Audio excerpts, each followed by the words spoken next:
Okay, so you were saying that you could ask your shadow to come forward and you could meet your shadow, and then you could also, you were saying, merge with the shadow. Merge. Yes, you can merge. Not necessarily merge, because Okay. there's a different ways to approach your shadow. Sometimes even just to have this accepting intention within you Yeah. towards the shadow is already working. Okay. Because what is shadow? Shadow is this unaccepted Yeah. part of us. Yeah. A part of us which we denied, which we didn't like, we didn't want to know about ourselves. We just suppressed it, and it exists within us, in the background, guiding our lives, but we are not aware of it. Yes. So through this process, how Carl Jung called individuation, we are coming in terms with our unwanted aspects, right? Mm-hmm. Mm-hmm. So the nightmares, which are the representation of shadows, are actually these aspects of us which are trying to come up and say, hey, here I am part of you, please don't deny me, I'm just here to tell you I'm here, please. Is that what a nightmare is? Is that all? That's what the nightmare basically most of the time is. Okay. It's just you trying to integrate the part of you which feels unwanted, wants to feel the part which deserves, which is you. Okay. So we are separating this from ourselves, and this process of integration is the process of accepting this part of us. So sometimes even this intention of accepting the shadow, accepting this thing which appears in front of us as our so-called shadow, is enough. But if that's not enough, you can approach it with loving kindness and, for example, hug it. This is what a lot of also writers about lucid dreaming and lucid dream teachers talks about.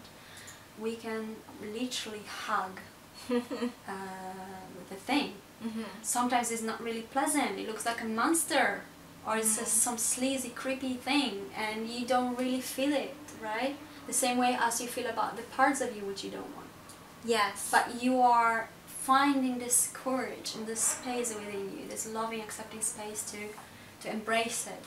And a lot of things happen. Sometimes it disappears, sometimes it comes into you, sometimes it's changing so for something beautiful, and start saying, I am the aspect of you which was suppressed because of this. And I'm not saying it says exactly as this, because sometimes it can be just symbolical, or symbolic, how you say it? Symbolic. Symbolic. Or it can just be a direct information. Yeah. Sometimes it can just change and walk away. So it really depends of the situation. It's really individual situation each time. So you can hug it, embrace it. You can send intention, loving intention, accepting intention. You can talk to it. You can ask, what are you representing? Which part of me are you? And they can tell you. There's lots of different things how you can work with your shadows. And they come up in our nightmares or in different situations in the dream. You can sense it by the fear they create in you or the negative emotion. Or you can go and look for it. And for example, they say dark places, or you can call upon it, please come. And this is what you do. Okay, amazing. So you become more whole through lucid dreaming. Yeah. Each time. And usually I notice when I have shadow work in my lucid dreams, I wake up much lighter. I wake up like some weight was just, taken away from me. And I don't know if you have this sometimes. Sometimes you wake up, you're heavy. Yes. And sometimes you wake up and you feel so light, like you can't describe it. Where is it coming from? No, I've never had that. Sounds really nice. Yeah, so this is what's happening when you have shadow integration. You really wake up feeling different. Okay. I would like that. That would be a nice change. You can come to my course. Maybe I should. I think I should. It's going to be in about 3 weeks, I guess. Okay. In Polish, as I'm Polish, and in English as well. Yes, I'll be at the English speaking one. Really? How come? What a surprise! You don't know Polish? No. Oh, you should learn that. Maybe in your lucid dream. Yeah, maybe I could, you know, download the information like you in did. Matrix. Yeah. Actually, this is how it works. When I watch film Matrix, this is how lucid dreaming works. Yeah. You know, You must have seen that and been like, that's what I do! Yes, right? exactly. And what I was saying, we talk about all these serious things, the healing, the shadow integration, but actually lucid dreaming is a great way to have fun. Mm-hmm. You can fly, you can try things you never try, you can jump from the mountains, you can go to different planets, you can visit your past lives even, or future lives. Mm-hmm. Because as you know, we have our own individual psychology, and also there is collective psychology, right? And there's also things beyond this collective psychology, right? So it's through lucid dream you somehow can access, because lucid dream state is really thin border between different dimensions. So you can have experiences from, for example, you can have meetings with the beings from the higher dimensions entering your lucid dream. So yeah, I actually wanted to bring that up as well. So I remember in conversations one-on-one you did mention before that yes, you can meet beings, but it can be difficult to distinguish whether someone you meet in a dream is your projection, which is the case most of the time, isn't it? is it? Yeah. But then sometimes it is actually an other entity, an other being. So how can you make that distinction? It's easy. Okay. While you are hanging out in lucid dream for a while, you start seeing the difference. Okay. Yourself start sensing the difference. But if I would portray this to you, you can see. Do you see a difference between interacting with a hologram and the real person? That's the tricky bit, isn't it? Somehow this hologram can respond to you and stuff like that, but you sense there's something different, right, than the real person. I should hope so. Really? Have you seen a hologram like that, which you could not differentiate from human being? No. Yeah. That's the question. So Okay. this is similar. Okay. Similar thing. Most, as you said, most of our characters, dream characters, are somewhat thought forms, some kind of maybe a representation of some ideas and beliefs we hold, or some emotional material and stuff like that.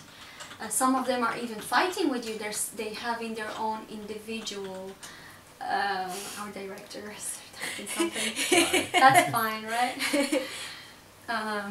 Yeah, so some of them are even fighting because they claim they have their own individual personality, and they can even say or do something which is totally surprising to you or go against your will.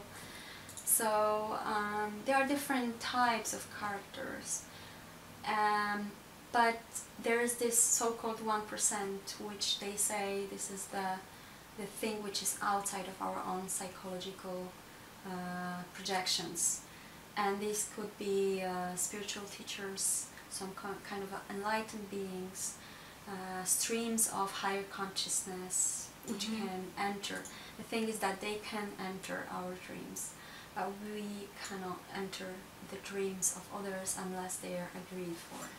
Oh, is that the case? Yeah, Okay. unless we are on a higher level of consciousness or enlightened beings, we can enter that. Otherwise, we need to have a permission.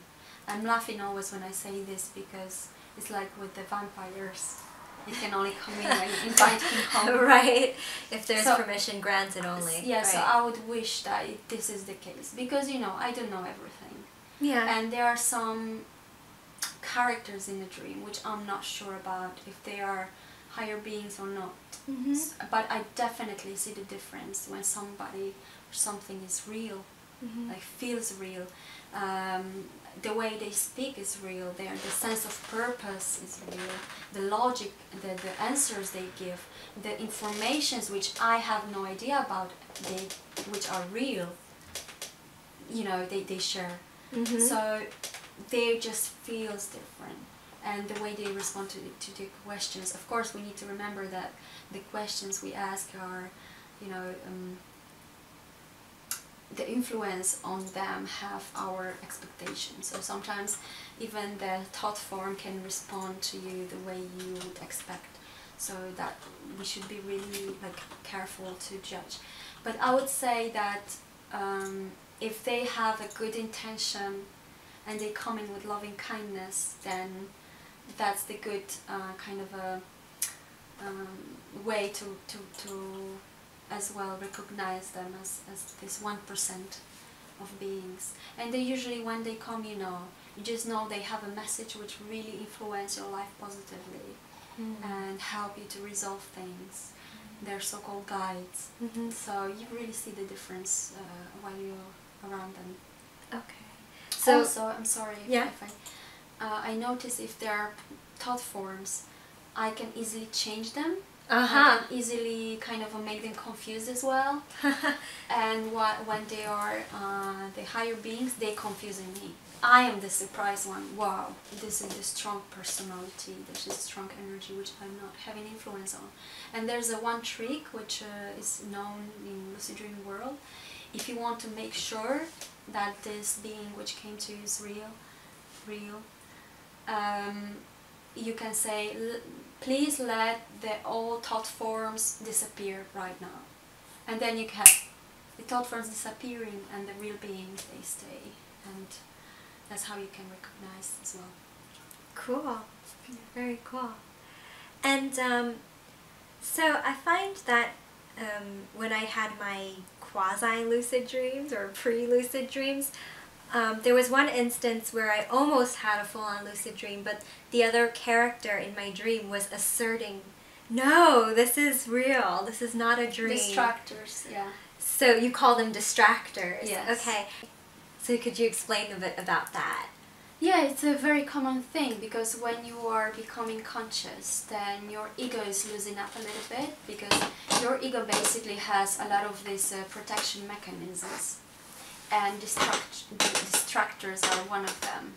They basically try to keep you in illusion, in in program. I would say like they are somewhat like agents in Matrix. Right.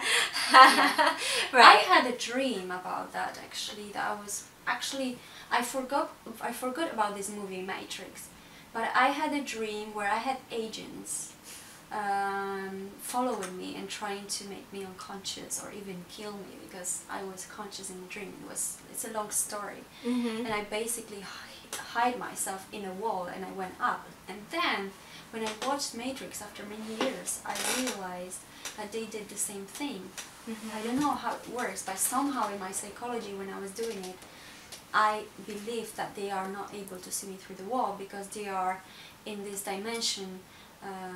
So for them this dimension is solid, but not for me. So for me, I could go on a higher vibration, got into the wall and hide myself. Wow. While they couldn't.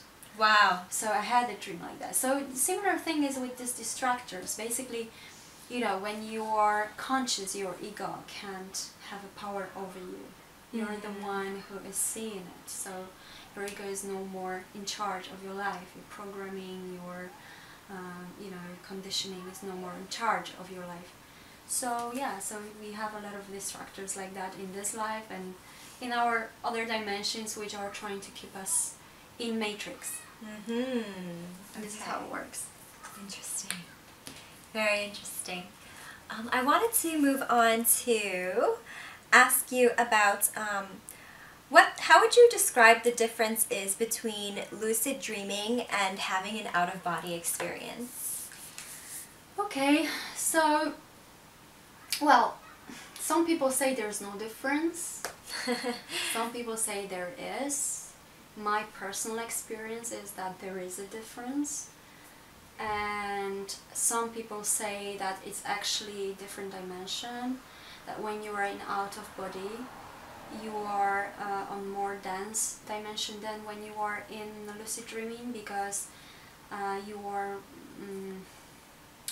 the astral world is more close to our 3D dimension, while when you're in lucid dream you are more in a mental space where you can really manifest in a speed of a thought. while when you are in astral world, you know, out of body, it's more difficult to change the reality in there.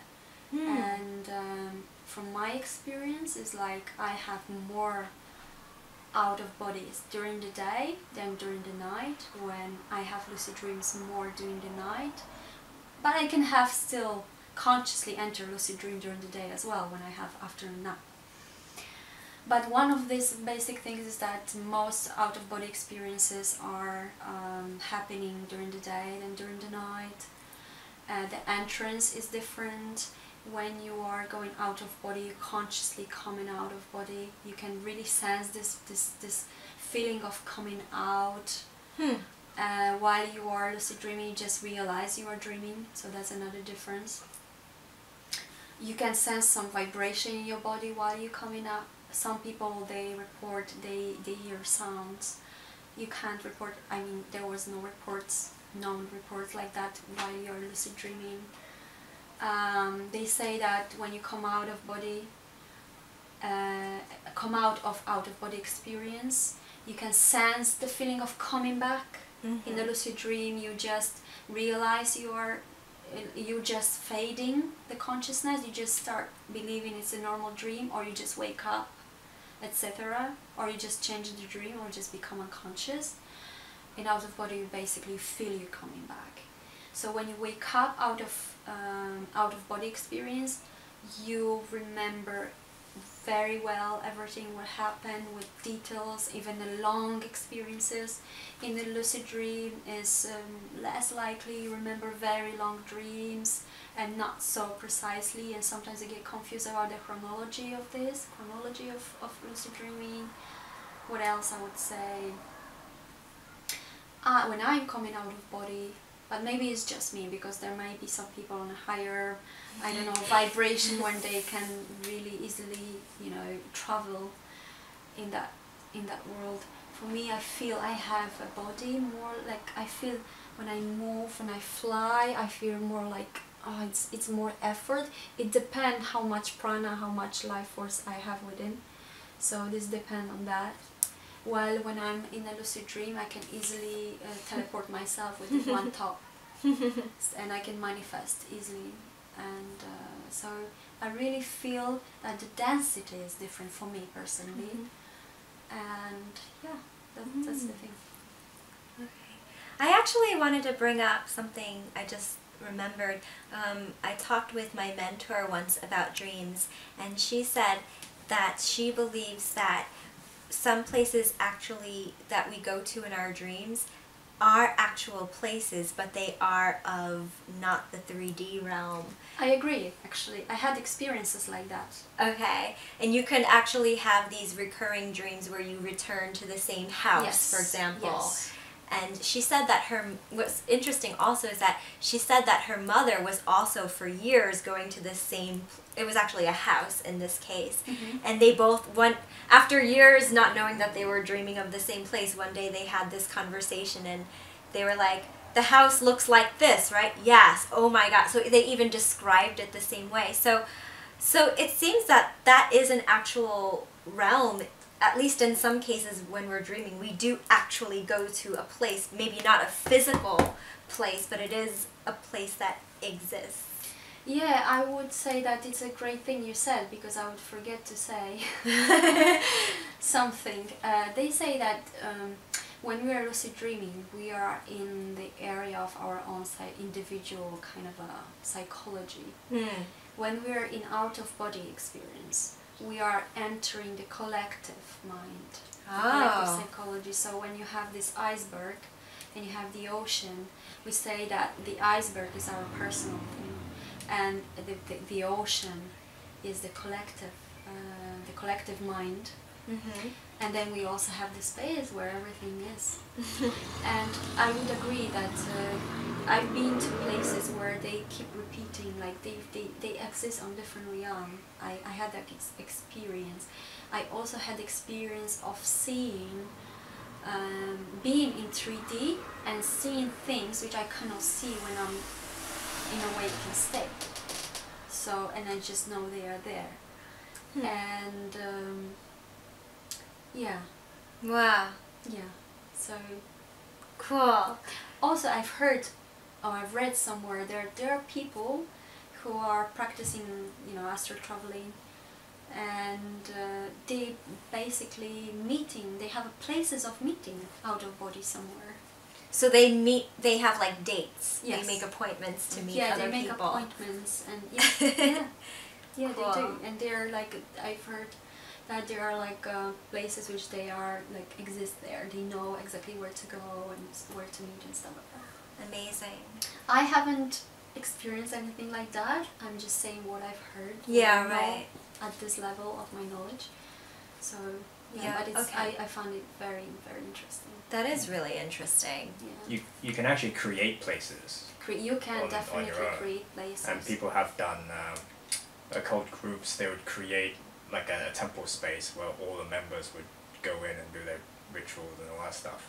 And a lot of people have their own space for that same reason. Yeah. But yeah, anyway. That's Henry, the director, behind the camera today, chiming in with his occult exposure. Okay, so I wanted to ask, because I know you could do a whole course on this, and you are doing whole courses on and this. I invite everyone. Yes, if you live in London, then I would definitely recommend taking a course with Malwina. But for those of us who just want to like dip our toes in, what are some tips we could start off with? Okay, first of all, you need to want it. Right. So you need to really feel, I really want to lucid dream. I really want to. I really, really do. And have that intention to do so. Because then when you want and you have that intention, you let your subconscious know. You are up for it. You put in your hand, hey, I'm here. Thank you for being there all the time with me, helping me all these years. I'm here to meet you. I'm here. I'm ready for you to cooperate. Because this is important to say, we are not the controllers of our dreams in the way that we are the kings and, you know, masters of it. We cooperate. It's better to look at our subconscious and the lucid dreaming world as our best friend, with who we just you know, interact, communicate, and, you know, co-create, because there is a huge, bigger than us intelligence running all this show, and we own the big respect and kindness towards it. Interesting. Because this is part of us, and who would like to harm part of us and, you know, manipulate it. So we are more of a, they say, like a sailor in the sea. We can maybe understand the sea a little bit, but basically sea can anytime, you know, make a tsunami, and, you know, we are gone. Interesting. Okay. You've mentioned a few times that your subconscious is your best friend. Yeah, I love that. This is my approach. This is my approach because I've learned it 3 years, and I really feel this way. And when I become friend with my subconscious, I feel the support, and I feel open to receive it. And my subconscious know when I'm ready to receive something, when I'm not. So this is like the safe borders of lucid dreaming. Wow. Okay. But what I was saying, first of all, you need to want it. You need to have the intention. And then you need to do some practice during the day to create a habit of your mind, which will be working while you're in a dream as well, like a habit of recognizing if I'm dreaming or not. For example, looking around, asking yourself a question, am I dreaming? Like, if this could become a mantra for you. Then maybe spotting some weird things going on in your life, and then asking yourself, am I dreaming? And when we do ask, it's not just like you know, automatic, oh, am I dreaming, am I dreaming? No, you just really look around and just ask yourself, am I dreaming? And then when you ask yourself this question, you need to find, you need to make a test if I am dreaming or not. So there are a few reality checks, so-called reality checks, which can help you to find out if you're really dreaming or not. And one of them is the famous Castaneda method. When you look at your hands, because when you are dreaming, when you look at your hands, they're changing because your brain does not reproduce the image of this hand so quickly. So you are just like looking at them. The fingers may miss or whatever. They definitely deformed or something, or you can even have no hands if you will. So this is one of the reality checks. My personal reality checks, which I've learned since I was a kid, was to touch things. If I know I can by will put my hand through the wall or through the couch or through myself, then I know I'm dreaming. If I can't, then... But if I do reality check, then definitely I'm dreaming. Because normally for me, I don't really do much because I kind of know. Like after many years, you start sensing the difference when you are in this state, waking state, or when you're dreaming. It's quite clear for you. But to make sure I do this test, I press or I put the finger through my hand to find out. So reality checks, you need to become more mindful, watchful, asking yourself the question, am I dreaming? Of course, to know that you are dreaming, you have lucid dreams, you need to remember dreams. Because if you don't remember dream, even if you have 5,000 lucid dreams, you won't remember them, then what's the point, right? True. So the dream journal is really important to start to do. Basically wake up in the morning, try to not move much, recall the dream, write it down, and also a dream journal can show you your dream signs, the things which, for example, repeat. You can use, if next time this thing will appear in your dream, you will ask yourself the question, am I dreaming? Do reality check, and you're in it. So these things, what else I could recommend you? There's a lot of techniques which you do during the day, before going to sleep, also during the night, which can help you to lucid dream, which I'm talking about on my course. Okay. So I think I don't want to talk too much about it because you know it's really a lot. So I think that's enough for today. Yeah. Yeah. Well, that definitely gives us a lot to work with. Just those few things to start, I think. So you mentioned that you're writing a book, and so it's about lucid dreaming, is that right? Yes. Could you tell us a little bit more about it? Of course, it's my pleasure. Well, so basically, as I mentioned at first, I would like to tell people a little bit about my own story, just to make a picture of this, that we all have lucid dreaming when we're kids. Most of us have. But we lose it while we are growing up, we are in a process of socialization. We lose a lot of abilities. And our parents should be educated, I believe. So to not discourage kids from losing these abilities, because these are really important and really useful in our lives. Because there's a lot I could talk about, lucid dream, about the Tibetan Buddhism to it, or Toltec approach. You know, preparation for death, for conscious death even. So the ability of lucid dreaming is just incredible. So it's not only inspiration for parents to encourage kids to pay attention to their dreams and lucid dreams and learn how to create, because we are all creators of our projections and we can change our projections as well. So it's a great education for the kids how to use their mind to create their own reality. But also I would like to talk about the healing approach of lucid dreams, the therapeutic approach, which I wanted to write about in my thesis, but I couldn't. All those years before. All these years.